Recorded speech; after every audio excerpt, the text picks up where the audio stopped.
অনেকেই ভাবছিল আমেরিকা বুঝি চুপসে গেছে। এখন আর তাদের আগে সেই সামরিক দাপট নেই। চীন, রাশিয়ার মতো দেশগুলো দিনকে দিন আধুনিক অস্ত্র বের করছে। ইরান, উত্তর কোরিয়া চোখ রাঙাচ্ছে, আর আমেরিকা নীরব দর্শক হয়ে বসে আছে। এমনই একটা ভ্রম ছড়িয়ে গিয়েছিল বিশ্বের নানা প্রান্তে। কিন্তু বাস্তবতা অনেক বেশি ভয়ঙ্কর। কারণ আপনিও জানেন, আমিও জানি, আমেরিকা কখনো চুপ থাকে না। তারা চুপ থাকে শুধু একটাই কারণে, যখন তারা বড় কিছু করতে যায়।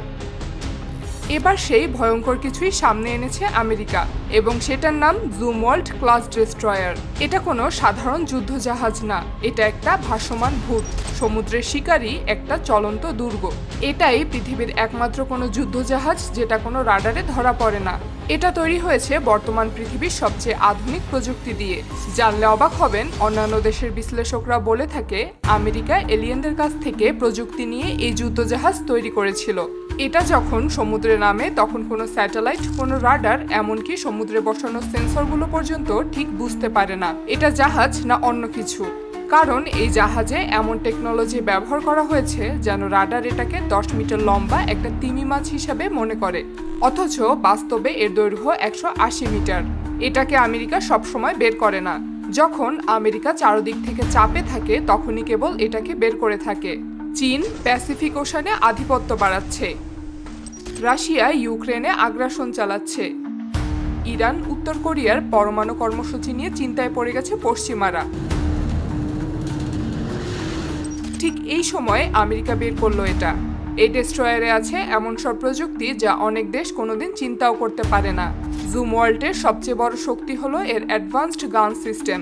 এটা এমন এক কামান যেটা থেকে ছোড়া গুলি 120 কিলোমিটার দূরের টার্গেটে নিখুঁতভাবে আঘাত হানতে পারে। আর মজার ব্যাপার হলো টার্গেট বুঝতেই পারে না এর উপর গুলি ছুটে আসছে কোথা থেকে। কারণ এই মিসাইলগুলো শব্দের চেয়ে দ্রুত গতিতে ছুটতে পারে। তবে কামানই শেষ না, এই জাহাজে আছে 80টি ভার্টিক্যাল লঞ্চ সিস্টেম, যেখান থেকে ছোড়া যায় cruise missile, sparrow missile, anti submarine missile, এমনকি হাইপারসনিক মিসাইল পর্যন্ত। মানে আকাশ, জমি, পানির নিচ সবখানে হিট করার জন্য প্রস্তুত। জুমওয়াল্ট যখন পানিতে চলে তখন মনে হয় যেন সমুদ্রের হ্যাকার চলে যাচ্ছে। কারণ এর এআই বা কৃত্রিম বুদ্ধিমত্তা দিয়ে পুরো জাহাজ চলে। রাডার, সেন্সর, অস্ত্র সমস্ত কিছুই নিজে নিজে স্ক্যান করে বুঝে ফেলে শত্রু কোথায় আছে, কিভাবে আক্রমণ করতে হবে, এমনকি আত্মরক্ষাও স্বয়ংক্রিয়ভাবে চালায়। এই জাহাজে কাজ করে মাত্র 140 জন নাবিক। তবে সবচেয়ে গা ছমছমে বিষয়টা হলো এই জাহাজ কখন পানিতে নামবে সেটা কেউ জানে না। আমেরিকার নেভি কখনো আগে থেকে ঘোষণা দেয় না। হঠাৎ করেই একদিন খবর আসে জুমওয়াল্ট এখন ইন্দো প্যাসিফিক অঞ্চলে, কখনো মধ্যপ্রাচ্যের কাছে, আবার কখনো চীন সাগরের মধ্যে। এটা এক ধরনের নীরবে আধিপত্য বিস্তার। অনেকেই মনে করেন জুমওয়াল্ট ক্লাস ডেস্ট্রয়ার বানানো হয়েছিল চীনের বিরুদ্ধে ব্যবহার করার জন্য। কারণ চীন এখন সাউথ চায়না সিতে একের পর এক কৃত্রিম দ্বীপ বানাচ্ছে, মিলিটারি ঘাঁটি বসাচ্ছে। আবার অনেকে বলেন জুমওয়াল্ট বানানো হয়েছিল ইরানকে চাপে রাখার জন্য। এই জাহাজে এমন সব প্রযুক্তি আছে যা আপনার আমার কল্পনার বাইরে।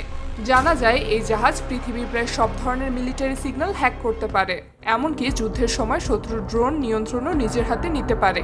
তবে সবচেয়ে আশ্চর্যের বিষয় হলো এই জাহাজ আমেরিকা চুপ করে একের পর এক তৈরি করে যাচ্ছে।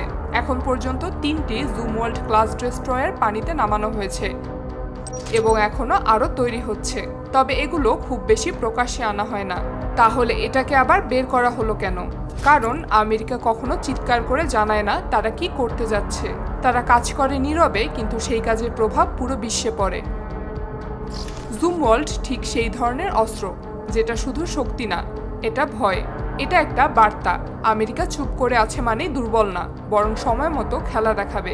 জুমওয়াল্ট হচ্ছে এমন এক ঘোস্ট শিপ যেটার অস্তিত্ব বোঝার আগেই শত্রুর ঘাঁটি উড়ে যাবে। শত্রু দেখতেই পারবে না কোথা থেকে হামলা হলো। বর্তমানে এটা হচ্ছে আধুনিক যুদ্ধের ভবিষ্যৎ। এটা শুধু একটা যুদ্ধজাহাজ না, এটা হচ্ছে একটা চলন্ত সতর্কবার্তা, যেটা বলে তুমি যদি চুপ করে থাকো আমিও থাকবো, কিন্তু তুমি যদি কিছু করো আমি দ্বিগুণ করে ফেরত দিব।